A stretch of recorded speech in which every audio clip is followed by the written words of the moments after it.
Thanks for engaging this message and watching it and having a heart to learn and grow in your relationship with God.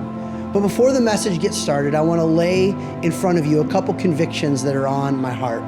Conviction number one is for those folks who go to Grace Fellowship. If you attend one of our campuses, I want to make sure that you understand that watching messages online or on your phone shouldn't be seen as a substitute for actually attending a service. It's so important that you get to a service, you participate in the singing and the giving and even the serving as you interact with other individuals at that campus. And so we want to make sure that you get to a campus as soon as you can. And then I also want to share a conviction for those of you that don't go to Grace. While we love that you're engaging the teachings here, we want to make sure that these teachings are just seen as supplementary to the teachings that you're getting from your primary pastor or your pastoral teaching staff at your church. So it's so important that you sit under their leadership and their authority and the teachings God has given them. With that in mind, I look forward to what God's going to do in this message. Hope that you enjoy it and that God stirs your heart as you grow in your relationship with Him.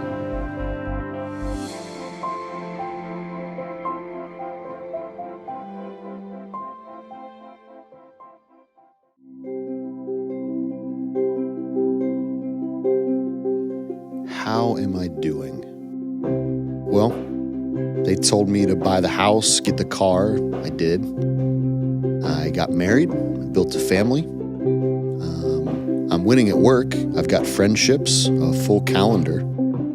So by all the markers, I'm getting it right. But something still feels unsettled, not quite there. I can't put my finger on it. What is it about my life that just feels uninspiring, unexceptional?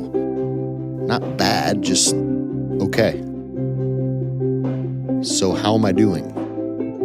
Living the dream. Living the dream.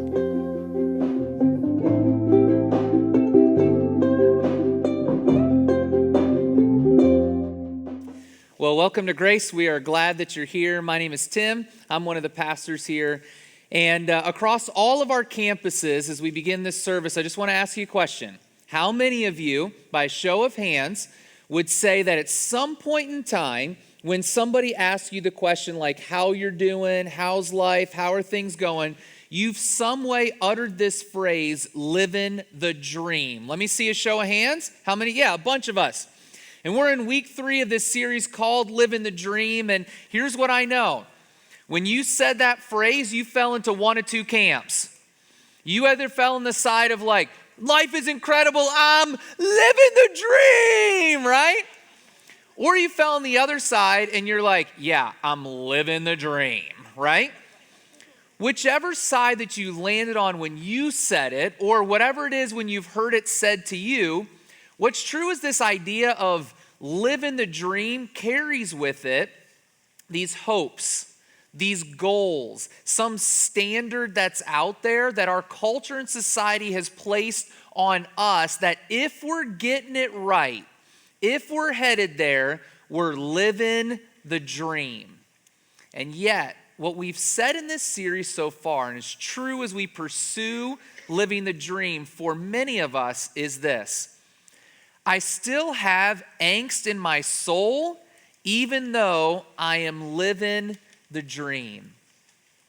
I'm still doing all the stuff I'm accomplishing. I'm doing good in school.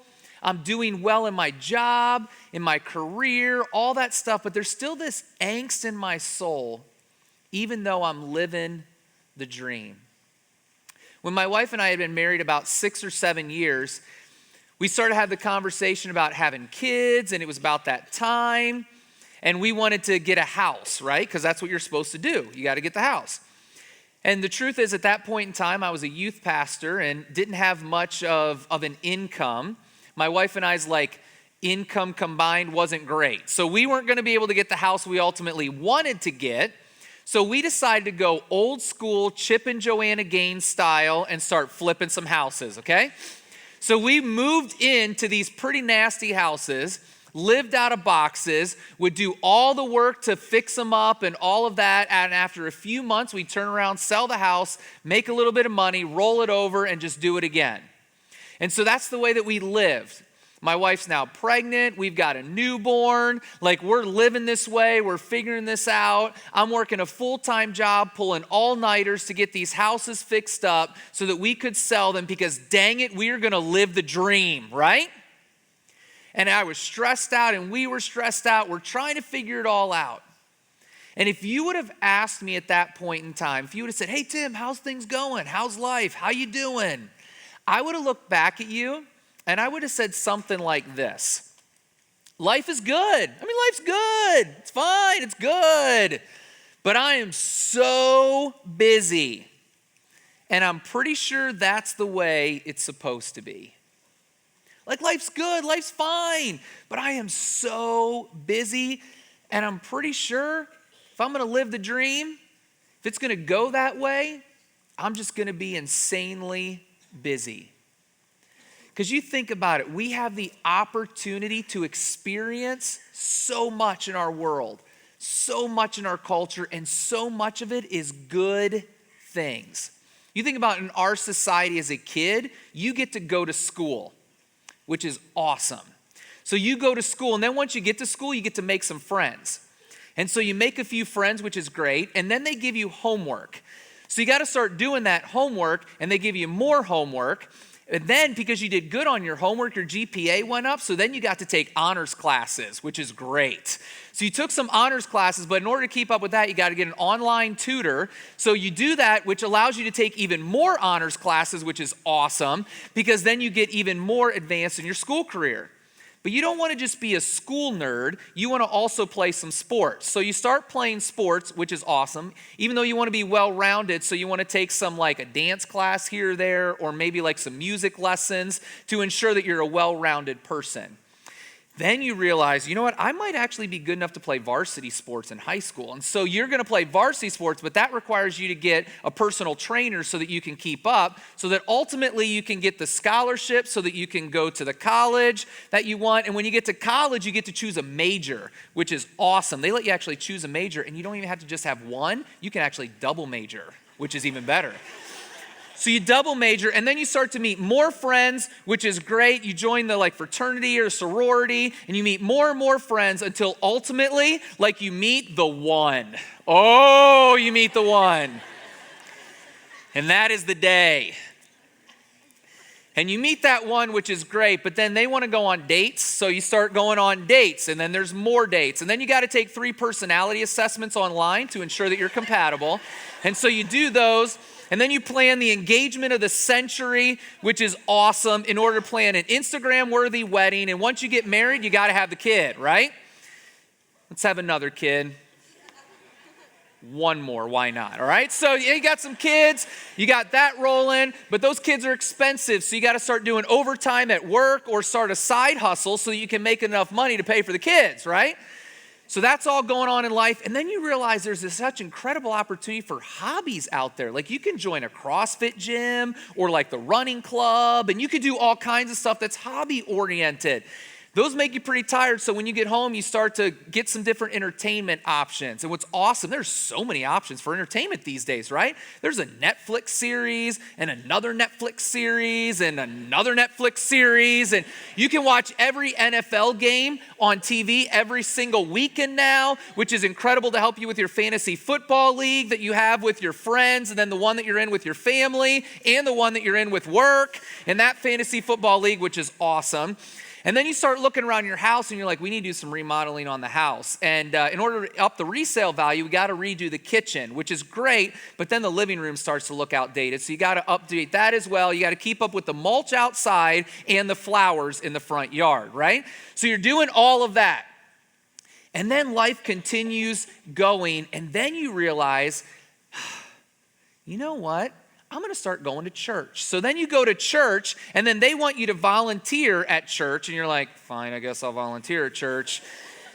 And then they're like, can you volunteer just a little bit more at church? And you're like, fine, I'll volunteer at church, right? And then you're volunteering at church, and then you're going to join a small group at church, and then you got to keep up with like your dinner with your old friends, dinner with your new friends, and then So you're having dinner with your new friends, and then you got to plan the spring break trip. So you got to get that going. All these incredible travel destinations all around the world that you get to go to. And so you want to plan all those trips and vacations. And then you got to learn how to keep up with the stock market so that you can plan well for retirement.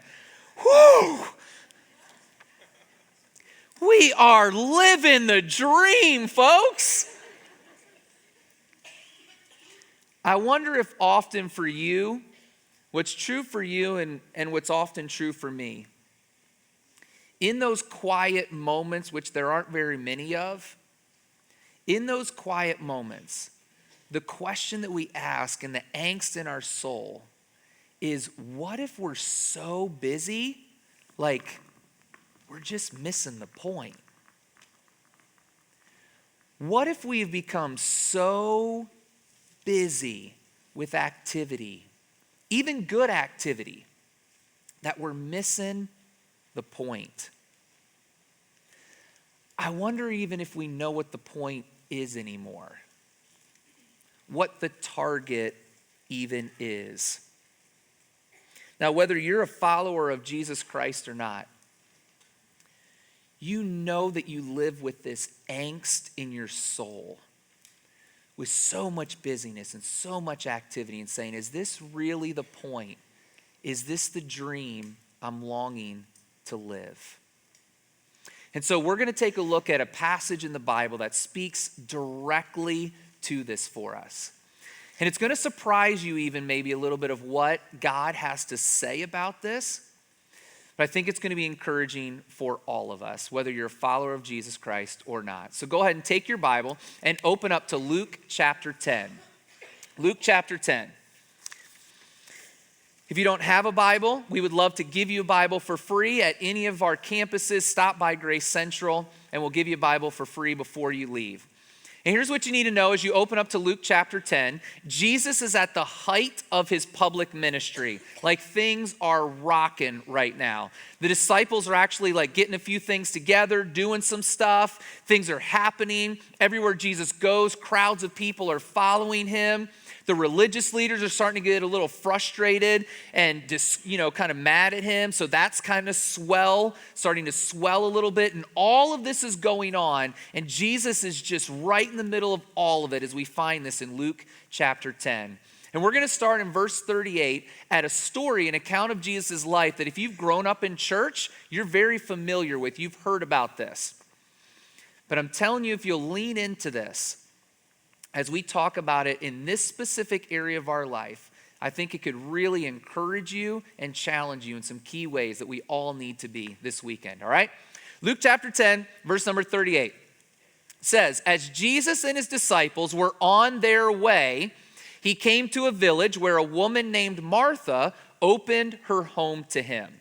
So a few things we got to know right off the bat. Jesus is traveling along, and he comes to this village. Now we know from other passages of scripture, the village where Martha's house was located was called Bethany. It was 2 or 3 miles outside of Jerusalem in a little suburb area, a little village called Bethany. And we would know that Martha is actually a wealthy lady and had a really nice house. So in a lot of ways, Martha was living the dream. Martha's got this nice house in the suburbs, making it happen. She's living the dream. And then we're introduced very quickly to Martha's sister in the story, and it says this. She had a sister called Mary who sat at the Lord's feet listening to what he said. So what we know is Jesus comes into the house. He's like, hey, Martha, I'd like to stay here. Is that okay with you? Martha obviously is doing something, while Mary goes, oh, Jesus here, this is awesome. She comes into the room, sits down, and starts listening to what Jesus is talking about as he's telling stories of what's happening and sharing truth. And she's able to ask questions, and they're able to talk and share and dialogue together. Then the verse continues and shows us what Martha's up to in verse number 40. But Martha was distracted by all the preparations that had to be made. Now, a couple of words that are really important here for us to get if we're going to get this. The first is distracted. Does that fit in our culture at all? Martha was distracted. She was running around like crazy. She's trying to figure stuff out. But what was she distracted with? By all the preparations that had to be made. See, in this culture and society, hospitality was a huge deal.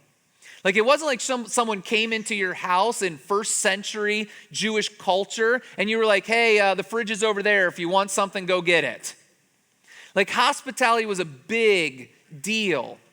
And so Martha was so distracted because, man, this is Jesus and he's here. Like, those steaks better be marinating and be ready to put on the grill here in a minute.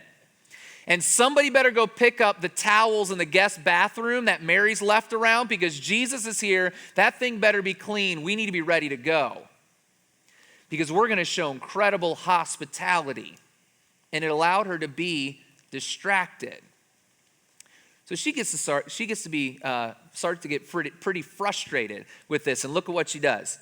So she comes to Jesus and asks, hey, Lord, don't you care that my sister has left me to do the work by myself? Tell her to help me.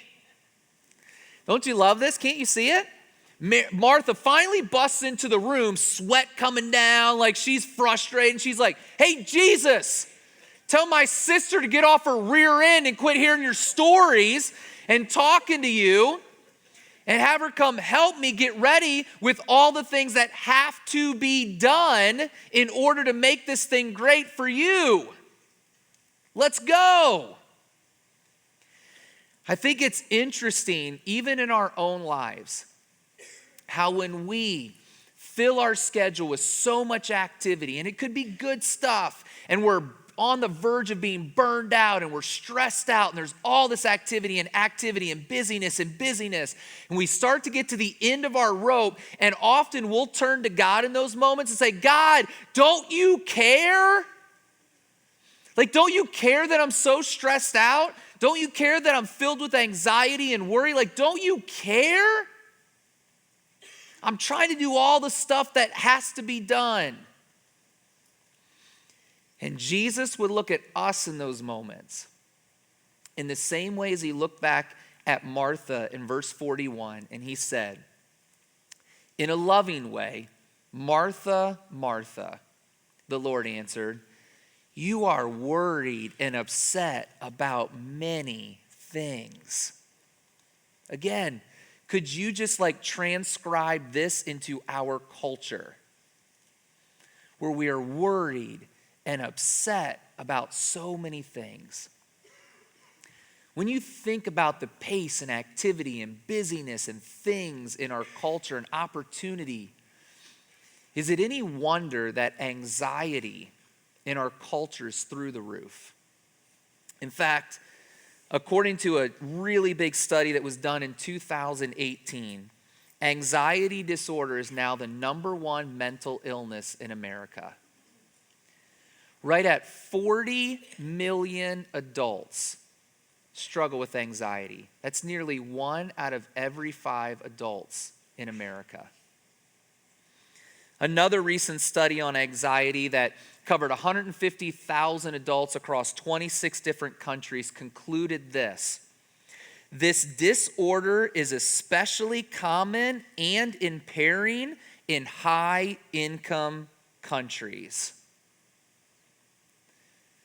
I mean, doesn't it make sense if we have financial freedom, if we have the ability with our finances even to create more space and more time and more upward mobility and more opportunities and all of that in our culture, that the anxiety level and the worry should go down, not up? But what every amount of research is showing in our culture and society is that anxiety, the worry, the upsetness, the frustration is just going up and up and up and up. You can almost hear it in Martha's voice as she comes in and talks to Jesus. And then the verse continues, and Jesus responds and says, you're worried and upset about so many things, but few things are needed, or indeed only one. He says back to Martha, what's really needed? And it doesn't mean like, hey, Martha, instead of giving me the 5-course meal that you had planned, how about just some trail mix and I'll be fine, right? Like, that's not what Jesus is talking about. What he's saying is something that he said several times throughout his teachings, and maybe the most clear was in Mark chapter 12, where he says to a bunch of religious leaders that say, hey, Jesus, what's the greatest commandment? Like, what's the most important commandment? What's the most important thing? And Jesus looked back at them and said, love the Lord your God with all your heart, soul, mind, and strength, and love your neighbor as yourself. And then he said, all of the law and commands hang on these 2 things. It's as if Jesus is saying then, and he's saying to Martha here, what's needed is to love God and to love people. Yet, we are worried and upset about so many other things in chasing the dream. And then Jesus drops the hammer on Martha as he finishes out this section and says this, Mary has chosen what is better, and it will not be taken away from her. He looks and he says, Martha, you're worried and upset about so many things. Mary has chosen what is better. And there is no way I'm going to look at her and take that away from her and point her to you and to get worried and upset and distracted, because she's here with me. And she's choosing what is better. It's almost as if the struggle for all of us in this that really just surfaces right out of this story is this. Anytime we're busy with what's good, we miss what's best. Anytime you and I are busy with what's good, and our culture and society has so many things that are good, we will miss what is best. I know it's good. It's good that you have the opportunity to fix up your house, increase the resale value, make things nicer. It's good. But if that good is taking all of your time and space and busyness and activity to the point that you have crowded out what is better and you've crowded out the ability to love God and love people, you've chosen what is good instead of what is best. I know we have entertainment options, and those are fine and those are good, but if you're binge watching so many things on Netflix or can't miss a single basketball game or football game as it comes on, and that's consuming your time to the point you've squeezed out every opportunity to love God and to love people, you've chosen what is good at the cost of what is best. Because what God would look at us and say, and I think especially if you're a follower of Jesus Christ, you know what's true inside, is what is best is to love God and to love people. That's what's best. So if we're going to change this and get back on track with God's plan, loving Him and loving people, there's really these 3 choices that we have to make. And they are choices that we get to make. And they're choices that we do make every single day in our lives. And here's the choice. Number 1 is to choose fulfillment over activity. If we're going to get this right, if we're going to get back on track, if we're going to stop chasing activity and busyness for the sake of busyness and activity and get back to loving God and loving people, we got to choose fulfillment over activity. So often we can convince ourselves that activity is the goal, right? That's what Martha was doing. She was just busy with a bunch of activity and it was good stuff, and that ultimately that was the goal. And in it, we try our best to experience everything that the world has to offer us. Right now, I have a 11-year-old and a 13-year-old. I love them. They're incredible. And they are experiencing right now like this crazy amount of FOMO. It happens all the time in our house, right? This fear of missing out all the time. It's like, but if I go and do that, what about over here? If I watch that show, what about this? If we go to that restaurant, I'm going to miss out on this. Like, there's so many opportunities, there's so many options that it's almost like, but if I do that, what about this and this and this? And these filters that they're using to making the decisions are around like, who am I going to want to hang out with more than somebody else? Or what's going to be the most fun? Or what's going to be with the people I like? Or whatever the thing is. And Jesus would look back at us and what he would say is, I think a lot of times we're using the wrong filter for choosing activity or even the goal of that activity. Instead, if you want to live out fulfillment instead of activity, we have to reorient our activity around loving God and loving people. See, at the end of the day, if you're honest, a lot of times activity can be dangerous. Because activity can trick us into believing we're doing what's right. When if we don't have the filter to ask the question, what's the goal of this activity? Or is this activity helping in any way, shape, or form to help people to love God, to help us love God and love people? And we're squeezing all our time with other stuff and leaving no space for that. We're not choosing what is better and what is best. And if you're honest, if you're anything like me, when your schedule fills up so much with so many other activities and so much other busyness, what's some of the first stuff that goes? The activity that allows you to focus on loving God and loving people. So I want to encourage you, maybe this week, maybe what you can do is take a couple of nights and watch no TV. No TV, don't turn on screens, nothing. And instead, open your Bible. Spend some time reading. Spend some time journaling. Spend some time praying. And interact with God.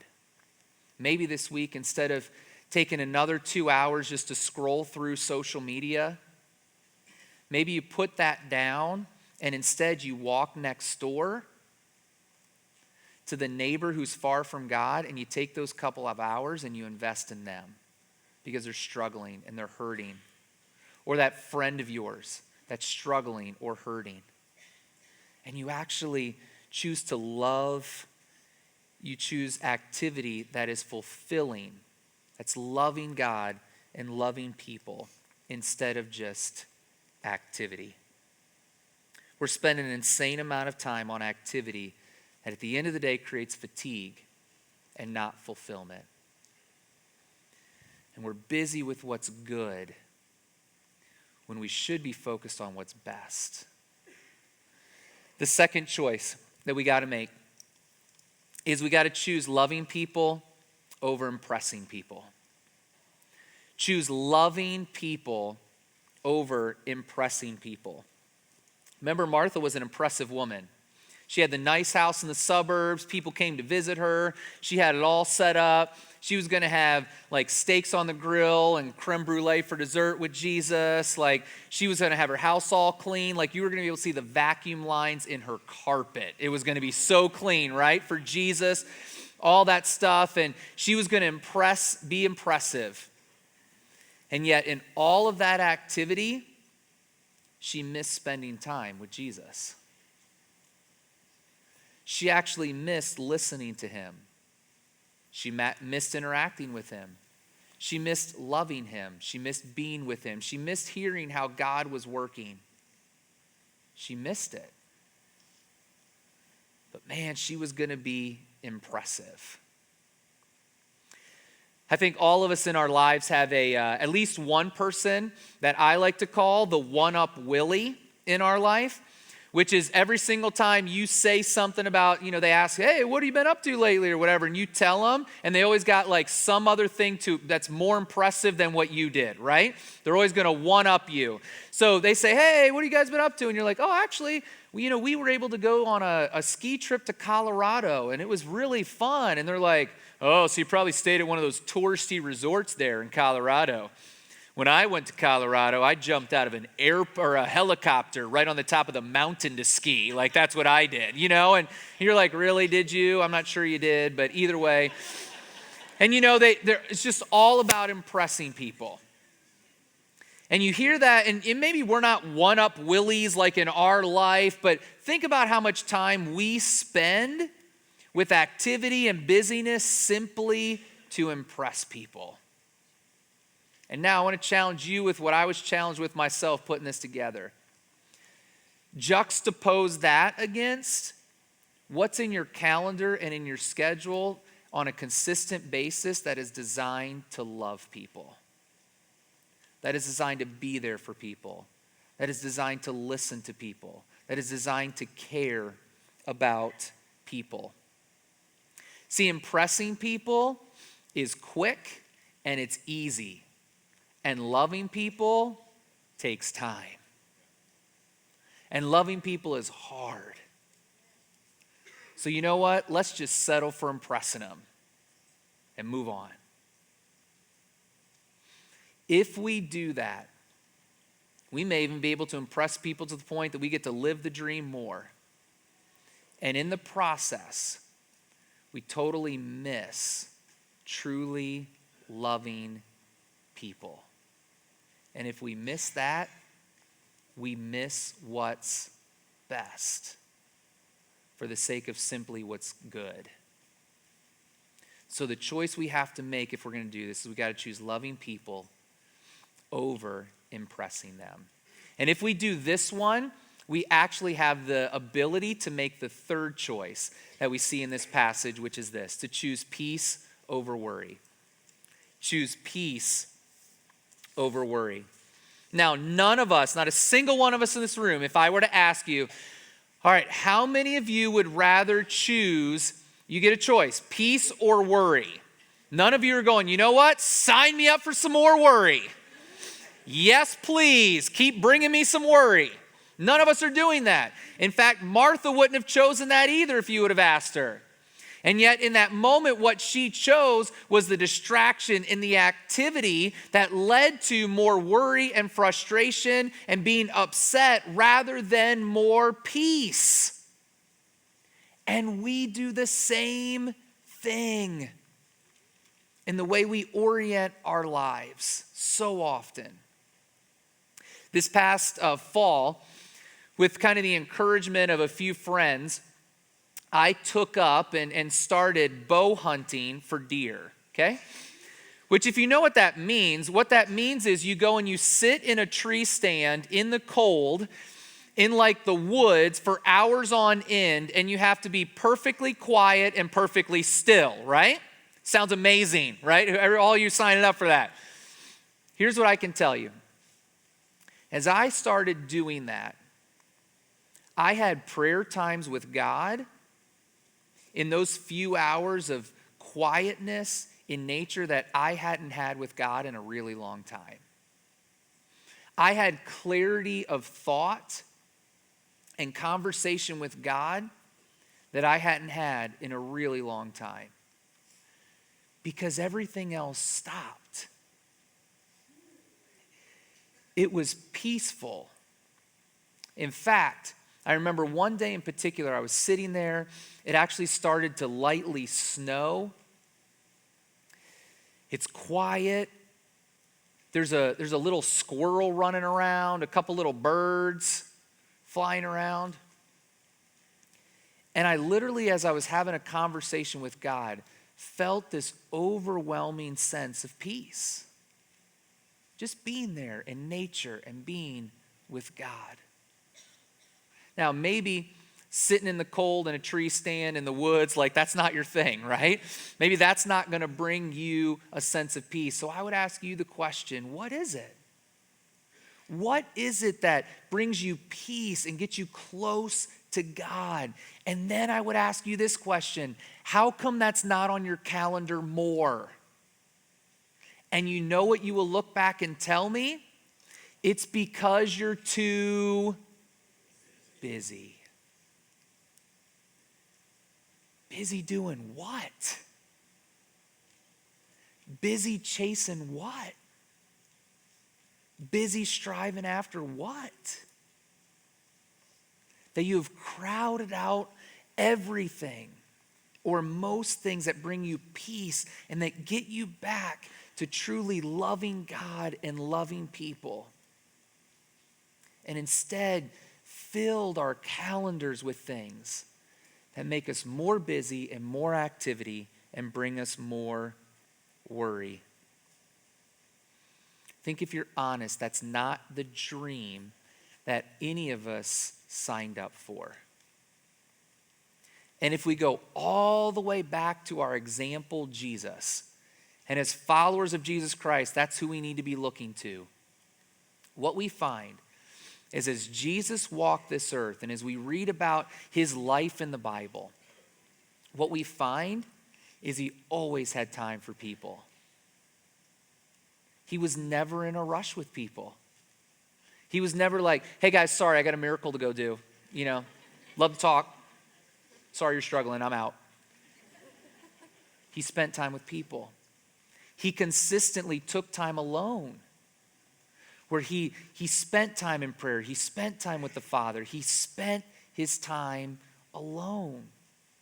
And yet, and this is amazing, and yet, what's true is this: Jesus still accomplished everything God had for him to do. Jesus didn't leave some stuff on the table because he didn't rush around and, didn't love people, because he loved people so well and spent so much time alone with the Father, he just didn't get to all the stuff that God had called him to do. He accomplished it all and was still able to do that. And if anybody felt pressure to maximize their time, it had to have been Jesus. Think about it. He had 3.5 years of a public ministry where at the end of the day, he had to invest in these 12 guys who made a lot of stupid mistakes. And often you were like, are they ever going to get it? He had 3.5 years to invest in these 12 guys. And then he was going to die and rise again and leave the earth and entrust the carrying on of the gospel for the rest of time with these dudes. The pressure was on to get it right. And yet Jesus didn't compromise on carving out the space to love God and to love people. So here's the action step for us this weekend. What do you need to say no to? What do you need to say no to? It's probably something good. Maybe some entertainment in your life. Maybe social media consumption. Maybe a Netflix series, maybe the amount of sports you watch. What do you need to say no to? Maybe a hobby that you picked up. I don't know what it is that you need to say no to that's created so much busyness and activity in your life. And the reason why you would say no to that is so that you can say yes to what's best. You don't take that stuff out so that you can just insert it back with different busy activity. You take that stuff out so that you can honestly evaluate and go to, where is it that I need to invest time so that I can get back to loving God and loving people? Because that is what's best. Mary chose what was better. And that's how it ended for her. We got to get back to loving God and loving people. Now, I had the privilege of growing up in really an incredible family with two parents who love each other, who love God. And it was an incredible, incredible gift and privilege that I was given growing up. My parents worked hard. They were generous with their time, generous with their money. They were generous with other people. I used to, I would walk downstairs. I remember as a kid, at times, and I would walk downstairs and I would find my dad in the morning reading his Bible and journaling. I'd walk in at times into the living room in the middle of the afternoon, and I'd find my mom on her knees by our couch praying, and she had like this notebook that she wrote all these things down in that I was like scared to see as a kid, you know, like all these different prayers and prayer requests and stuff like that. My parents were phenomenal people, and it was an incredible gift to me. And yet, because of the work that my parents did, we never had very much money. They never made much of an income, even though they worked very hard. And so the truth is, when it was time for like back to school shopping in my family, what that meant as a kid is my dad would go get the garbage bag from wherever it was being stored, and he'd dump it onto the living room floor. And me and my brother would sit around and we'd go through the hand-me-downs from really nice people in church that would give my family the hand-me-downs of their kids. And so I'd go through and I'd pick out the stuff. And truth is, we never went on an exotic vacation for spring break. We always drove and never flew. We rarely ever went out to eat. And in so many ways, and especially as I started to get older, so many people, either they would say it or think it or wonder it, or they would look at me and they would say, man, Tim, you're not really living the dream.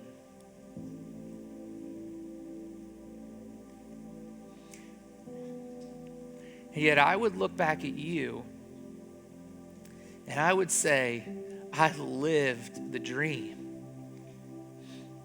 Because I lived a dream that my parents were committed to loving God and loving people. They were committed to doing what God called them to do. And they made an eternal difference in my life, in the life of my brother, in the life of dozens and dozens and dozens of people all around them. And it was a difference that a sweet vacation or a nice car could never provide. And if you looked at my parents today and you calculated their net worth, you would go, that's not very impressive. And I would look back at you and I would say, they are deeply impressive. Because they didn't live like the dream, but they lived out God's dream. And the difference that was made was incredible. So I ask you, what are you so busy doing? What are you so busy trying to provide, trying to chase, trying to run after? And if in that pursuit of all of that stuff, what has been squeezed out is a love for God and a love for people, I would lovingly look at you and say your priorities are wrong and you're not going to end up where you hope to be. And you can have the sweet house and sweet vacations and all the other stuff. You can try every restaurant in Columbus and it'll be great and it's good stuff and it's nice. And the whole time, maybe what God is doing is trying to tap you on the shoulder and say, Martha, Martha, you're worried and upset about so many things. There's really only one thing that's needed. And Mary chose what was better. And that one thing that's needed is for us to orient our lives and our time and our schedules around the goal of loving God and loving people. And let's stop being busy, and all that comes with it. And instead, reorient our schedules and our lives and our activity with the ultimate goal of living a life that is full of loving God and loving people. Let's pray. Father, I thank you for the truth that you share with us in the Bible. Father, I thank you that you set that example for us in the way that you lived. of not being consumed with busyness for the sake of busyness, but that you showed us the example of living life in a way that is geared towards loving you and loving people. God, we know in our gut, in our soul, that it's better. And yet, Father, we admit to you also we live in a world that's so full of distraction and so many other things that it is such a challenge. So would you bring us back to what the core of this all is about? And help all of us, help me, Father, to focus on loving you, loving people, and that's what matters. Thank you, and we love you in Jesus' name.